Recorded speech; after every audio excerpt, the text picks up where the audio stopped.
All right, guys, so breaking news, Robert F. Kennedy Jr. was just named as the head of the HHS, Department of Health and Human Services. Now, that will give him oversight over things like the FDA, the CDC, the healthcare system in general. He may even have a role into our food system.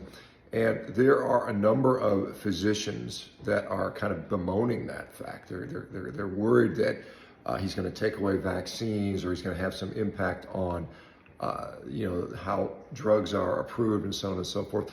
And, the real answer is, for all those guys moaning about that, is you've brought it upon yourself. This election, in part, was due to that very issue. A lot of people voted for who they did for the very reason that they thought that RFK might have some influence over the healthcare system. And I think the behavior of the healthcare system, the doctors within it, academic medicine over the last few years, quite honestly, has been appalling. The complete shutting down, the censorship of dissenting voices. That's not how science is supposed to be done. That's not how medicine is supposed to be practiced. The mocking and the ridicule of people that thought outside the box or had a different opinion than yours did.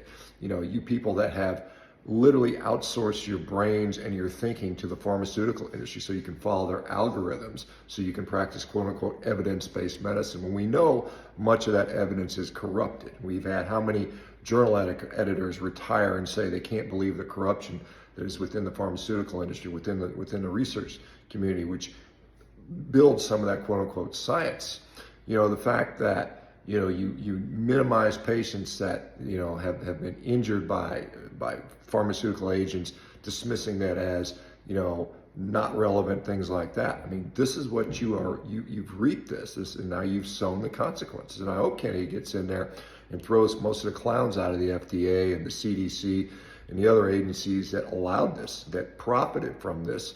It's sickening to see so much money and so much profit being made on the backs of poor, average Americans that are just trying to live their lives. Instead, they're contending with chronic disease. We don't focus on root cause medicine. All we do is manage disease, and that is just giving you pills to somewhat lessen your symptoms, at an enormous cost. I mean, we spend an inordinate amount of money on healthcare, and our results, quite honestly, are shockingly bad for the amount of money that we are paying into the system.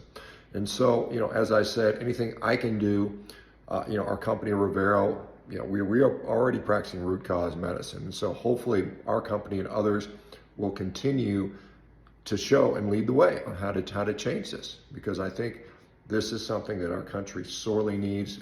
It's been overdue by decades now.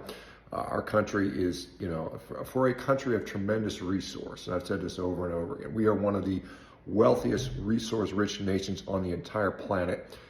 And what do we have to show for it? We have a sick, fat, depressed populace. We can't tolerate that anymore. So good for you, RFK.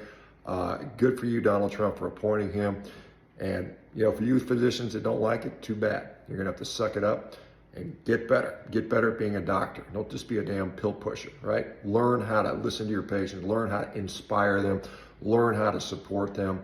It takes more time. It's gonna be disruptive, but it's something you should have done all along. You've allowed yourself to be captured. You physicians have allowed this system to become what it is because of your cowardice, because of your, desire to take the easy way.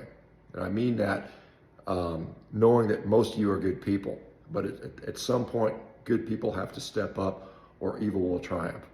All right, guys, take care.